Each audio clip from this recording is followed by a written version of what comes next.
Beware lest anyone cheat you through philosophy and empty deceit, according to the tradition of men, according to the basic principles of the world, and not according to Christ. Colossians 2, verse number 8. We welcome you to Spotlight on the Word. In our discussion today, we'll be examining a very important concept in Christianity. And what we are discussing is what is termed, is Christianity superstitious? Is Christianity superstitious? We like to say this, that this session, which is that in search of truth, comes to you every Sunday. And so we encourage that you share this video as you watch with your friends. Those who have not heard about Spotlight on the Word, we encourage that you speak to them about it. It's a program that comes to you that examines the things that we do in Christianity, examining the things that the Bible teaches. And so we encourage that you continue to join us as we study. Let's begin our discussion today. Let's take a word of prayer so we can start. Our dear Lord in heaven, we are so grateful for the opportunity that you have blessed us with. Even as we study today, we pray that you bless us with understanding that the things that you be examining from your word, we will all come to a knowledge of the truth. We are so grateful, and we say in your name be glorified now and forevermore in Jesus' name. Amen. What are we talking about? Is Christianity superstitious? Many people have spoken about this. Many people have made certain suggestions. Many have commented on this issue as to whether Christianity is superstitious. What do you think? What do you think? Do you even know the definition of superstition? And a lot of times, skeptics, agnostics, atheists, and those who attack the Bible, attack Christianity, Muslims, Mormons, all these groups, whenever they want to attack the Bible, one of the things that they say a lot of times, especially skeptics, is that Christianity is superstitious. I've had several discussions with people who have suggested to us that, you see, if you're a Christian, then you have a blind faith. If you're a Christian, then you do not know what you believe. The thing that you accept as truth, well, you just accept it because somebody told you to believe it. And that these are some of the attacks that are always levied against Christianity. And that fits the definition of superstition. When you check the Merriam-Webster dictionary, the definition that they give to superstition is this. It says it's a belief or practice resulting from ignorance. Note that. A belief or practice that results from ignorance, fear of the unknown, trusting in magic or chance, or a false conception of causation. You see, that is the first definition that they give to the word superstition. Note, a practice that results from ignorance. So when somebody tells you that Christianity is superstitious, what a person is trying to tell you is that, well, Christians, you are ignorant. You're a bunch of ignorant people who do not know what you believe. You wake up in the morning and you start praying and you are making a lot of noise. You go to church and you sing and why don't you go to work? So you see, probably today you didn't even go to church. Probably today you went to church, but you didn't pay attention because, well, after all, somebody's telling me to believe what I believe. Let's examine that in today's discussion. Again, the second definition that Merriam-Webster gave is this: an irrational, abject attitude of mind toward the supernatural nature of God. Note that. An irrational attitude. So, you see, it's not a rational attitude. To some people, Christianity is an irrational religion. To believe that God exists is irrational to some people without even examining the evidence. And that comes to the third definition of what we call superstition. Yet again, Merriam-Webster says this: a notion maintained despite evidence to the contrary.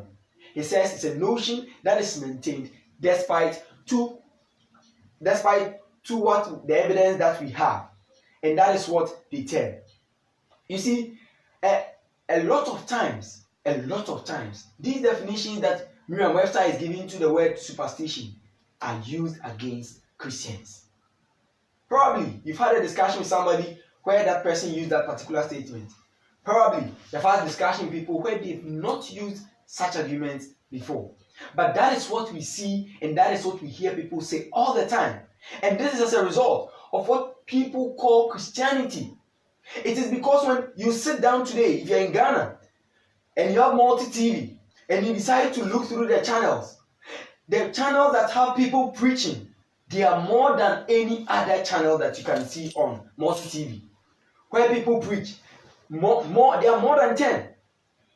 You turn your station to this channel, they are preaching, to that station, they are preaching. And so people think that when they see those things, that defines what Christianity is. They fail to go back to examine the scriptures to see the things that the Bible calls Christianity. And that's why we began with the passage Colossians 2, verse 8. That do not let anybody deceive you from vain philosophies, from vain theories. Examine truth all the time. You see, to bring to our level what we mean by superstition, in Ghana, in Africa, and in the world at large, a lot of times when we talk about superstition, people look at Africans like, whoa, you are superstitious. And it's true. Africans are too superstitious. Ghanaians especially are too superstitious. We are religious, yes, but we are too superstitious. Grandmothers, mothers, fathers, even lecturers are superstitious. Students in the universities, those who have sat down, who have been taught how to reason well, still have problems. People who even study philosophy, people who study psychology are still superstitious. What is the problem? In India, superstition is the order of the day. Even in UK, they are superstitious. And we'll be mentioning some of them. You see, in India, if a black cat crosses your path, it is termed as bad omen. If you have a black cat, you're walking on the street, and a black cat passes in front of you. In India, they will tell you that is a bad omen. Yet when you go to UK, when you meet a black cat, then they'll tell you have good luck. Oh, what is all this? This is superstition, because the definition of superstition, as stated earlier, is irrational. It's not based on any evidence. It's not based on any evidence. Yet again, in our own country and in other places, when a lady menstruates, note my words very carefully. When a lady menstruates, oh, come on, that person is considered impure and unclean. That person is considered impure and unclean. And you know something? Women who are menstruating are not allowed to enter the kitchen in most Ghanaian houses. Woe betides you, be a woman, menstruate and enter certain kitchen, and your husband would fail to even eat with you. Would even fail to eat your food. Why? Because you menstruated. This is irrational. This is illogical. This is inconsistent with evidence and truth. Where is the evidence that makes the woman impure or unclean? This is superstitious. And it is very, very sad to note that even some preachers, some men of God have these views and they propagate and teach it in churches, and they call that Christianity. And so when people see this, they go like, especially people in well-advanced countries who do not accept these views, in Western worlds where these views are not seen, they look at blacks, they look at Africans, they look at Ghanaians, and they go like, you are superstitious. And so when he hears a preacher say that, he thinks that preacher is a Christian, therefore Christianity is superstitious. But study with us. Is that actually the case? And some people, when a lady menstruates, you will not enter the church house. You will not enter the temple. And if you have a mosque and you menstruate, you can't enter. These are superstitious beliefs, and God does not, the religion that he has given to mankind, for it to send mankind to eternal salvation, for man to be saved eternally, is not superstitious. It's not superstitious. So that is a false view. Yet we hear and we see a lot of people, a lot of denominations practice and teach this. So when some of these things happen, then people conclude that then Christianity, well, is superstitious. Why? Because other religions are superstitious, therefore Christianity should be superstitious. I submit to you humbly that by the end of our discussion today, you come to a conclusion and understanding from the scriptures that yes, indeed, Christianity is not superstitious. Christianity is not superstitious. Probably, if you're in our country or elsewhere in Africa, you probably would have heard this, that if you have a dream and find yourself to be eating, then it means you are being initiated to become a witch or a wizard. And I was scared by this when I was growing up. When I was growing up as a child, I really was scared about this. Because I heard on the radio, I saw on the television, where men who seem to have, they call themselves the Josephs of our time. They interpret dreams of people. And so they tell us that, you see, when you have a dream and you are found eating, then somebody is going to make you, you have been initiated to become a witch or a wizard. Probably you've heard it before, probably you've not heard it before. But that is the order of today. People tend to interpret dreams in such ways that the Bible does not give us that authority. And so because of that warranty that the Bible does not give to people, some men look at them and say, hey, that's a preacher saying then Christianity is superstitious. That is just one aspect of it. In our country, when a young boy or girl dies, then something that is unheard of. If a young boy dies a natural death, or a young girl dies a natural death, it is unheard of. Families would go and find the meanings to that death. Even when the child had cholera and the child died, they will associate that to spirits. Spiritism is killing us. An African man, any simple little thing that happens would be associated to a spirit. And so you see, when you sit down and you analyze, a lot of times I've heard on the radio station and on television where people have fallen sick. Instead of them to be sent to the hospitals, they will be directed to men of God, to false people called prophets, to false people called apostles, to false people called preachers. And these people will lie to them that it is this spirit, it is that spirit, it is this spirit, the spirit of stomachache, the spirit of headache, the spirit of this, the spirit of that, the spirit of all the time. And so people think that that is Christianity. And so probably you have never even bothered to even take a Bible to read, because somebody lied to you before. Somebody has lied to you before. When your mom was sick, you needed to take care of that person, and that preacher, that man of God, that so-called prophet, that so-called apostle told you that bring that person to my church auditorium and I'll heal the person for you. And you sent your mom, you sent your friend, you sent your beloved one. For so many months, that person was not being healed. Yes, for some time, your mom was, it felt like she was okay. So you were happy. Yes, she was not so well. You sent her back. She stayed there for some time. And at a point in time, that preacher told you that, oh, send your mom to the nearby hospital. We've done the spiritual part. Let the doctors do the physical part. By the time you send your mom to the hospital, then the doctors will tell you that if you had brought your mom earlier, she wouldn't have died. If you had brought your loved one earlier, that person wouldn't have died. And you ask yourself, God, are you actually there? Is Christianity actually real? And this that we are saying, if you're a medical doctor, probably you have met this situation before. And if you have, kindly send that comment and let us all hear it. If you haven't, that is fine. But you see, these things go on all the time. And people blame it on Christianity. And they think it is the fault of Christianity. Today we will be examining from the scriptures that is not the case. That is not the case.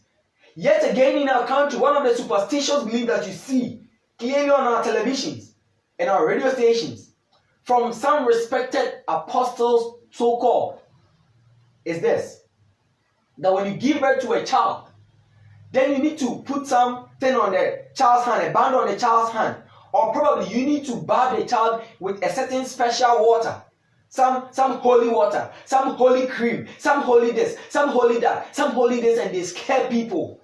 And so you see, that person who gave birth to a child, who never sent the child to any place, but decided to feed the child with good food, give the child good, the child was hygienic, everything that she or that parent did was so good, and so the child grew to become strong. And you decided to listen to these false people and wash your child with this holy water, that holy water, and put that thing on the child's hand. And why do they do all these things? And the man of God will tell you that you need to protect the destiny of your child.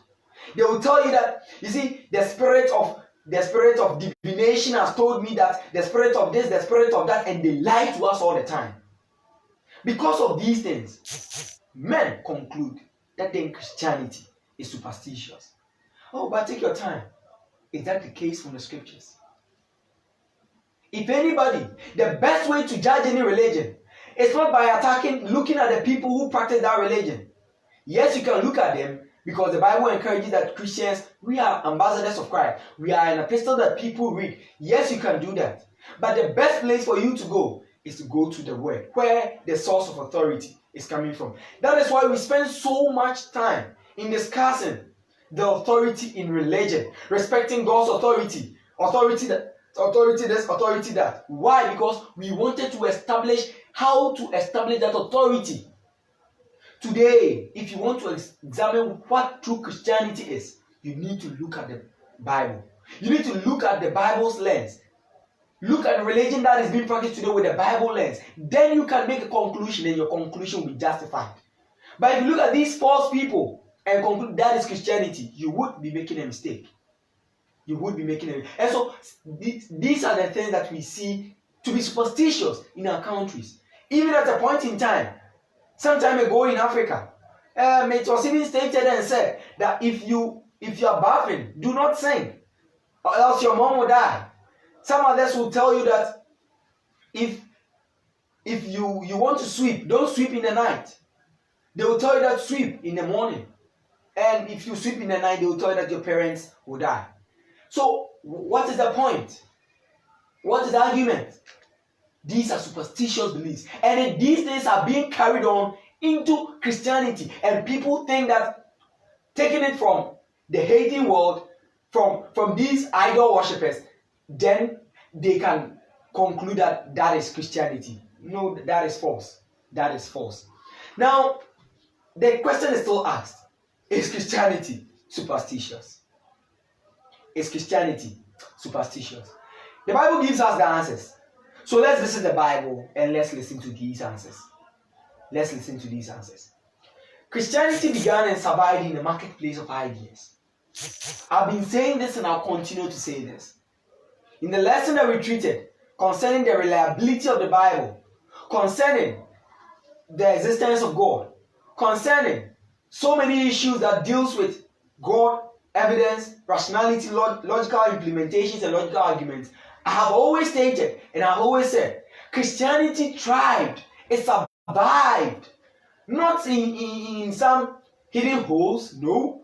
Christianity survived on an international level. Christianity survived in the first century on an international level, not in some hole. And so when Christianity began, it began with a whimper, a loud voice in Acts chapter 2.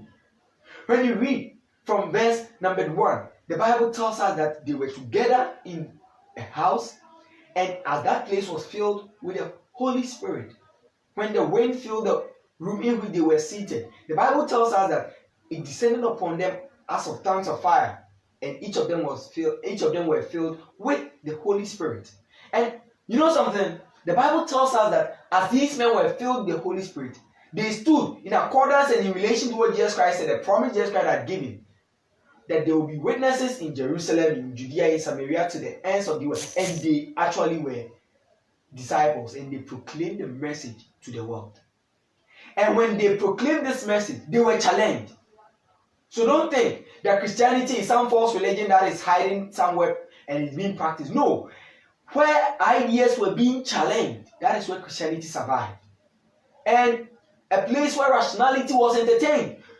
In Rome, you couldn't just come to them and say anything. They worship a lot of idols. And they had a lot of philosophers. The Stoics were there. The Epicureans were there. Acts 17, verse number 18 talks about these people, the Stoics and the Epicureans. Philosophy was the order of the day. But you see, Christianity survived. Science had gotten to a certain level that was appreciable. Yes, the Greeks were there, the Jews were there, the scribes were there, the Essenes were there, the Pharisees were there, the Sadducees were there. Yet Christianity survived and thrived. Was it because they had a blind faith? Is that what you're saying? Was it because they had a blind faith? No. Let us study more. You see, in Romans chapter 10, verse 18, let's quickly turn our scriptures and read. And I would encourage that if you have the Bible, you turn with us to Romans 10, verse number 18. This is what the Bible says. But I say, have they not heard? Yes, indeed, their sound has gone out to all the earth, and their words to the ends of the world. This is Christianity. The Bible tells us that their words had gotten to the ends of the world, the then known world. The apostles had carried the message of the gospel to the ends of the world. Wow, that is massive. And this is not the only passage that talks about that. In Colossians, we hear that they sent the gospel to the ends of the world. All creatures, all men, the then known world, the Bible tells us that they had read them with the gospel. And you think that they did that by superstition? No. The Bible tells us how they did that. How did they survive? Was it by an irrational thinking that these people just accepted it? No. We would examine and we would find out in about 2 minutes, reading the scriptures and studying the Bible, you would realize that Christianity tried to survive because it is a rational religion. It's a religion that is logical. It's a religion that when you decide to think about it, it makes sense. It's not a religion that is superstitious. It's not a religion where things are just accepted just because you need to accept it. No, it is a religion that is accepted because it follows the logical implementation. And some people think that, well, Christianity is unscientific. We have proved on spotlight on the way that is false. That is false. Jesus Christ stated emphatically and clearly that, and you shall know the truth, and the truth shall make you free. How did he make that statement? He said that in John chapter 8, verse 32. And I like us to turn there. In John 8, verse 32. That is a gospel account according to John. And so let's listen to what he said. John 8, verse 32. The Bible says this. Reading from verse 31. Then Jesus said to the Jews who believed him, if you abide in my word, you are my disciples indeed, and you shall know the truth, and that truth will set you free. So you see, this is what Jesus Christ said. Jesus Christ said in a thoroughgoing theistic fashion. What he said was a knowledge claim. What he said was a truth claim. He did not just say certain things and just accept it. No, he said you will know, and by knowing you will be set free. What it means is that, for example, if I ask you, how do you know that 1 plus 1 is 2? You can tell me that yes, 1 plus 1 is 2 because if I take one object and I have another object, adding them, I have 2 objects. Counting them, I have 1 and 2. That is addition. So you know. So when Jesus Christ says that you will know the truth, what he's saying by implication is that you will know, and it is rational. You can come to that conclusion by reasoning. This is not the only statement where we have that. You see, because Jesus Christ said the truth will make you free. Later in Paul's writing, through inspiration, we are told in 1 Timothy 2 verse 4 that God wants all men to come to a knowledge of the truth. Quickly, let's take a reading. 1 Timothy 2 verse number 4. What does the Bible say? 1 Timothy 2 verse 4. I read. Let's read from verse 3. For this is good and acceptable in the sight of God our Savior, who desires that all men may be saved and to come to the knowledge of the truth. You see, all the time in Christianity, note that underlying factor. He says, you will come to a knowledge of the truth. What it means is that it is not just by sitting there as you think that somebody should do the work for you to understand. Somebody should go and study the scriptures and come and be telling you all the time. You need to sit and study. You need to listen to God's word. You need to listen and look at the implications. And per history, from the first century, we learn that in those times, there was a good gentleman called Justin Martyr. He was a martyr and he was a public speaker, and he made a statement that those times, one thing that they did a lot of times is that the Bible was read in the hearing of people. People read the letters that the apostles wrote in their hearing. Oh, maybe that is Justin Martyr and that is history, so you might argue that. Paul said it in 1 Timothy 4 verse 13. He said that I exhort you, brethren, that you do what? He says, you take heed to doctrine, to reading, and to exhortation. That is beautiful. Why? They listened to the reading and they listened to the exhortation that came to them. And they reasoned out of listening to that. If it was superstitious, if it was irrational, they couldn't have come to that conclusion. And so it is false. Christianity is not superstitious. Christianity is not superstitious, as some men believe and teach in Ghana. So any denomination that you see, any people who stand on the radio, on the television, and teach that when women menstruate, they can't enter the temples, these are superstitions and does not come from God. And that is not Christianity. That is not coming from God. You see, these things, as we study them, if you have questions, it's a matter of discussion.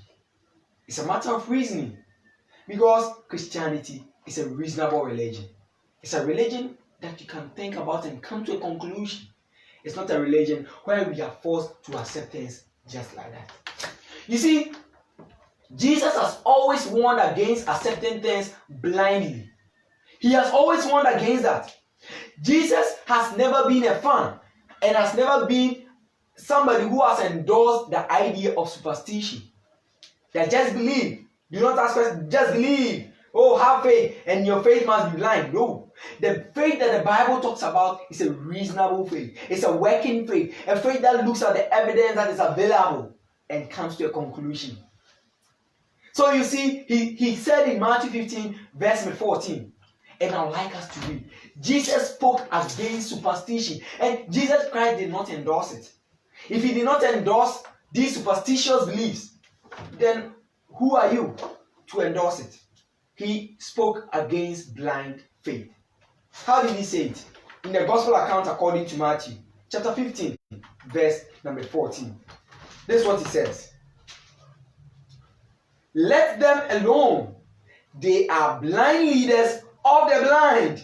And if the blind leads the blind, both will fall into a ditch. Let me take that reading again. Matthew 15, 14.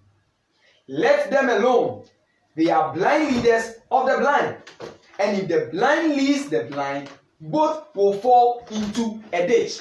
And I humbly submit to you today that a lot of men of God, a lot of so-called prophets, apostles, preachers, bishops in Ghana, in Africa, and in the world at large, these people are blind leaders. These people are blind leaders. And they are misdirecting us religiously. They are misdirecting the world in a negative way. Religiously, they are misdirecting us. They are misleading us. Why are they misleading us? Why are they misleading us? You see, they have been deceived and they are also deceiving others. How have they been deceived and they also deceive others? Turn with me to 2 Timothy 3, verse 12 to verse 14. Let's look at how these people have been deceived themselves and they are in turn deceiving you. They are in turn deceiving you. How have they done that? 2 Timothy 3, verse number 12 to verse number 14. Let's listen to the reading of God's word. 2 Timothy 2, 3, verse number 12 to verse number 14. The Bible says, verse number 10. Let's start from verse number 12. Yes, and all who desire to live godly in Christ Jesus will suffer persecution. Note that. He says that all those who desire to live a godly life, they will suffer persecution. But what does these men of God, what do these men of God tell us? They tell us that if you're a Christian, you need not to suffer any persecution. If you're a Christian, all must be well for you. Oh, hallelujah, hallelujah, hallelujah, hallelujah. 2018 is a year of your prosperity. Your year of, oh, come on. This year you will be well and nothing will, oh, come on. These are lies. And they know they are lies. You know why they are lies? These men of God tell you, and I've listened to one preacher say emphatically and stated clearly that if you are a Christian, you should not forsake. They state clearly that if you are a Christian, you should not forsake. Why? Because you have the Holy Spirit in you and therefore you shouldn't forsake. Oh, my brother, and they lie to you. That if you're a Christian, financially everything must go on well with you. They do not tell us the truth. If you're a Christian and you're in a workplace and they are buying your fellow worker, your co-worker, that maybe, for example, you're a market woman, probably you're a businessman and your business is not thriving so well, but you have a friend whose business is thriving so well. These men of God will tell you that, you see, there is some spiritual backing behind what is happening, and that you need to come for them to pray for you. And if they don't pray for you, these spiritual things that are worrying you will not leave you so that your business will thrive. They lie to you. They will not tell you the truth. Then, my brother, sit down and do analysis. Market strategies. Probably the things you are selling, you are selling them at a high cost. My dear woman, you sell at the market and you are selling your things at a very high cost. Yet your neighbor is selling at a low cost. Why do you expect people to buy yours and leave hers? You are a gentleman in a classroom. You fail to study all the time, yet you want to pass exams. Why do you do that? You do not sit to study. 24/7 you are in the temple praying. You are the Joshua Papa. You are always praying. Without studying, you want to pass examination. And before exam, you go and see your Papa. And your Papa gives you a pen. He prays over the pen. He gives you water. He blesses the water. He gives you handkerchief. He blesses the handkerchief. That before the exams, use it. And these are the things that are happening day in, day out. And men are thinking that this is Christianity. This is not Christianity. That is not Christian. This is superstition. That come and let me bless a pen for you and oh, come on. That come and let me bless water for you and go and drink and when your business will thrive. This is not Christianity. This is superstitious and it is idolatry. This in Chi we say those times it was in the shrine that men went to get these things. Today they are wearing suits on our televisions and they are duping people. And it even baffles the mind. Where we live in a country where men of God, where politicians do not do they do not sit to do analysis carefully. They do not think through issues.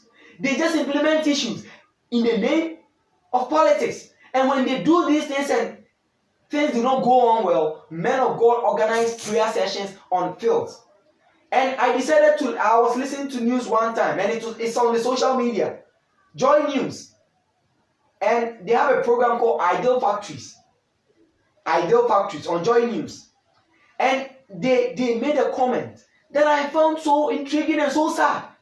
That we are in a country where we have thinkers. We are in a country where we have educationists. We are in a country where we have professors. We are in a country where we have people who have studied so much psychology, so much science, so much issues of academics that should help our country to develop. We have people who have studied social sciences, who are supposed to know social interaction and we have accountants, we have economists in this country. And yet, all the time, simple calculations beat us in the name of politics. And it is because men of God have failed to tell the world the truth. You see, in our country, it was stated on Joy News, on Ideal Factories, that over 200 million worth of sugar is imported each year. Yet, we have factories that are redundant. Over 200 million worth of sugar is imported to our country every year. Yet, brethren, we have in Ghana factories that are supposed to be producing sugar. Yet, these factories have been left ineffective. In our country, it is stated on this same channel, Joy News, that about 60% of the fish that we eat in Ghana, that you eat if you are in Ghana, is imported. Yet we have lakes, we have rivers, we have lagoons, we have seas, we have fishermen, we have people who work, and yet 60%, more than half of the fish that we eat in the country is imported. Which country are we living in? Do we think we don't have the resources? We do have it. Do you think we don't have the personnel? We do have it. But you see, these people, these personnel are too superstitious. Instead of them to sit and study, instead of them to sit and analyze issues and work hard, they blame everything on Christianity and religion. And they allow men of God to lie to them. And all the time, what men of God are seeking is to be duping them of their monies. In Ghana, it is stated that $99.5 million of tomatoes are imported yearly. And the list goes on. And in entirety, just looking at 5 activities, almost $2 billion are used yearly for imported goods and services that we take into our country. Yet, men of God will not sit and tell our politicians the truth. Men of God, So-called apostles will not study their Bibles and tell the people the truth. And they will tell them that this year there are some spiritual things that we need to meet on certain parks, certain fields to pray for the country because there are some spiritual backing. When we have not sat down to do our homework well, when we have not sat down to be truthful, when people have not sat to be honest, where politicians are not truthful, where yourself you are not truthful because in your classroom you are a class rep and yet you are stealing from your classmates. When we don't want to use we see corruption and bribery as the order of the day, and yet we want to advance and we want to develop. The Bible teaches us how to develop a country well. And in Romans chapter 13, verse 1, the Bible tells us that as a citizen, verse 6, he tells that you need to pay your taxes. And as a leader in the country, when the taxes are being paid, you need to use the taxes for the right purposes. In 1 Timothy 2, verse 1, the Bible tells us to pray for the governing and the ruling authorities, those in power. And you think Christianity is superstitious? God tells us and encourages us to work. To work. He said that if you're a thief, my brother, do not steal again. Work with your hands. And not just any work. Let's listen to what he said. Not just any work. Ephesians 4, verse 28. We are living and we are discussing. Is Christianity superstitious? People think that Christianity is the cause of our troubles. It's the cause of all that we are seeing today. And I submit to you today that is false. What you see people practice on the televisions, on the radio, that is not what God tells us in His Word. And that's not the Christianity that I practice. That's not the Christianity that the church that Jesus Christ established. That's not the Christianity we practice. The Christianity we practice is the New Testament Christianity. And that New Testament Christianity does not due people for their monies. Does not say that the Bible says come and pay tithe when God has said that Christians are not to pay tithe. Where He has not given any Christian any commandment to tithe. Where men of God, because they want to be affiliated and they want money and to fill their bellies. Romans 16:17-18. They affiliate themselves with politicians and they destroy our country. They destroy the world at large. Ephesians 4, verse 28. What work should you and I do so that we can develop the country? Ephesians 4, verse 28. This is what the Bible says. Verse 28. Let him who stole steal no longer, but rather let him labor. Continue reading. Working with his hands what is good. Underline that in your Bible. Ephesians 4:28. You can't just do any work at all. You can't just do any. So somebody decided, I want to be working at Alphabet, mybets.com, and today in our country we are suffering from this. Betting companies, betting here, betting there, betting here, everywhere bet. Soccer bets. When all these things are going on day in, day out. And men of God will not tell people the truth. Even some men of God will stand on radio stations, they will be on air, they will be on televisions, and they will say that if you want lotto numbers, come to me and I'll give you some. And people think that this is Christianity. I submit to you that that is not Christianity. That is not Christianity. The Bible says that work with your hands something that is good, not just any work. That is Christianity that we see in the Bible. Continue the reading. It says, that he may have something to give him who has need. So you see, you are working to also cater for others. So in our country, you need to work hard, my brother. Christianity is not superstitious. And you use 24 hours. You have 24 hours in a day. You spend 18 hours in the church auditorium. For 4 days. For about 5 days you stay in the auditorium. More than 18 hours. Doing what you say, you are fasting, you are praying. My brother, the country can't develop with that. The country cannot develop with that. God has shown us what to do. And the Bible is not superstitious. Christianity is not superstitious. It's a religion that is rational. A religion that is rational. That is rational. You see, when Jesus Christ warned against following blindly, he stated something. He said, these people deceive so many people that as Christians, you shouldn't suffer any losses, and we've spoken about that. And so in 1 Thessalonians, chapter 4, verse 11. In Paul's letter to the church of Thessalonians, he made this statement. And let's read that. 4, verse 11. He says, sure.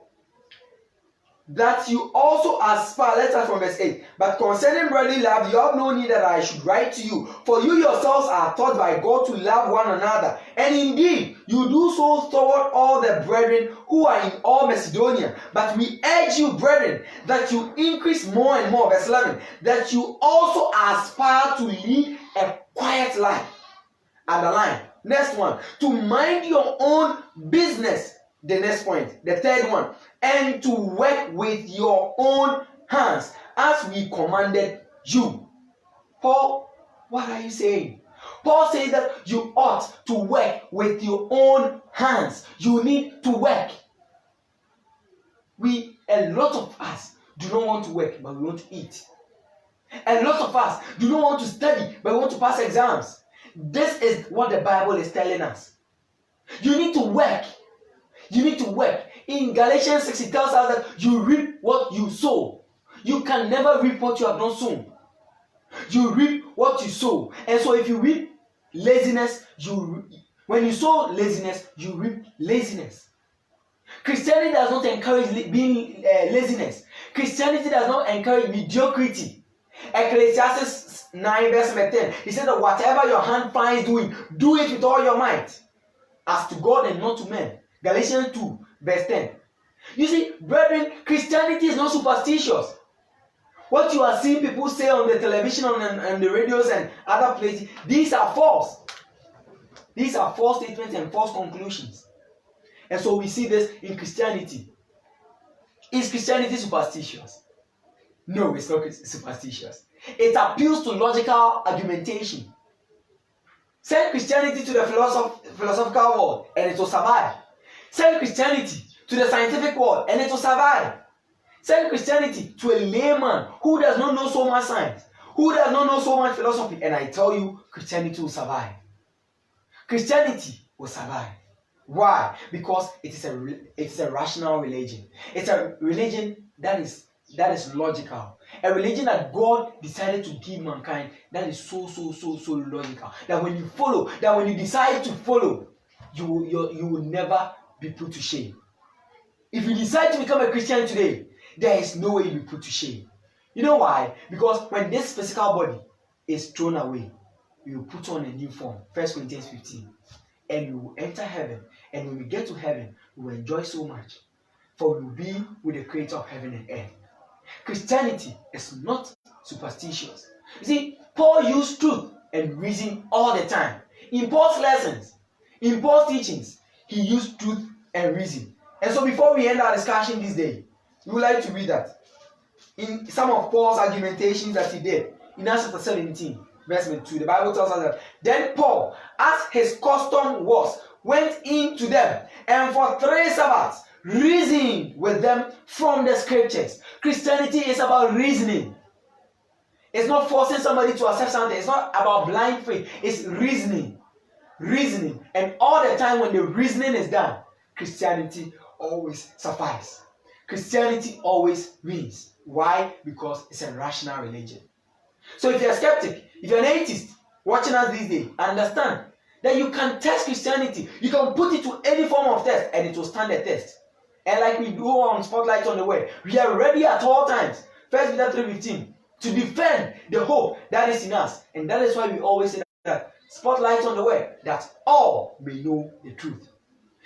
When you test Christianity, we will always stand. Put us to any test. 1 Thessalonians 5:21 says that test all things, hold fast that which is true. So if you want, put us to the test. Put the Bible to the test and you find out that there is not a single one contradiction in the Bible. Christianity is rational, it's logical. Paul used that in all his argumentations. We see from the scriptures that logically he won. That truthfully he won. Morally he won. Scientifically he won. So what is the argument? What today men are practicing is not Christianity. What we see, what some men, false teachers are doing, is not Christianity. We encourage you to come back to New Testament Christianity. Come and join us and let us worship like the New Testament Christians did worship. Let us go back to the Bible. Call Bible things by Bible names. Do Bible things in Bible ways. And then worship God in truth and in spirit. Like Paul said to Felix, When he met Felix in Acts chapter 24, he told him this. Acts 24, verse 24, as we bring our discussion to a close. Now, as he reasoned, Acts 24, verse number 24, and after some days when Felix came with his wife Drusilla, who was Jewish, he sent for Paul and heard him concerning the faith in Christ. Now, as he reasoned about righteousness, self-control, and judgment to come, Felix was afraid and answered, "Go away for now. When I have a convenient time, I will call for you." Would you do that today? Would you tell us that, you see, the thing that you are saying, they are true, but they are too difficult for me to understand. So go away. Another time, I will call for you. But note what Felix did. Verse 26. Meanwhile, he also hoped that money would be given him by Paul that he might release him. Money would be given him by Paul. But what did Paul do? Therefore, he sent for him more often, converse with him. But after 2 years, Porcius Festus succeeded Felix, and Felix, wanting to do the Jews a favor, left Paul bound. That means Paul never gave in to his coercion. Paul never gave in to false teaching. Paul did not say yes because Felix is a king, and when I affiliate myself with him and I don't tell him the truth of the issue, then he would help me. No, Paul was left in prison as a Christian for telling the truth. 1 Peter 3:15. Let us always remember to stand for the truth. What have we discussed today? We have discussed and we have explained that the New Testament Christianity, the church that Jesus Christ came to establish, the called out people that Jesus Christ came to call, those who respond to his teaching through baptism and are added to his church. These people, the Bible tells us that they are New Testament Christians and they do not submit to what you see today, where people lie to men and are too superstitious. Everything is associated to a spirit. When you are sick, it's a spirit. Whatever that happens to you, they never sit and they are lying to the world severally. And we have seen that Christianity that the Bible talks about, and that true Christians practice today, is not superstitious. It gives us a more rational and a more logical argument that we can follow and think about and come to a conclusion that yes, indeed, God is alive and God exists, and that Christianity that he has given to us is a true form of religion. And we have also seen again that Christianity advises us to build our nation well, and it never encourages laziness. Christianity never encourages laziness. Neither does it encourage things that are not supported by evidence. Some we have mentioned earlier. Yet again, we have also seen that Christianity motivates and helps us and gives us always hope for the future. And yes, because God exists, because the things that he has said in his word is true, and that if you do not become a Christian this day and you lose your soul, you will not enter eternal salvation. That hell is real and heaven is also real. Make a mistake, and if you miss heaven, you will never miss hell.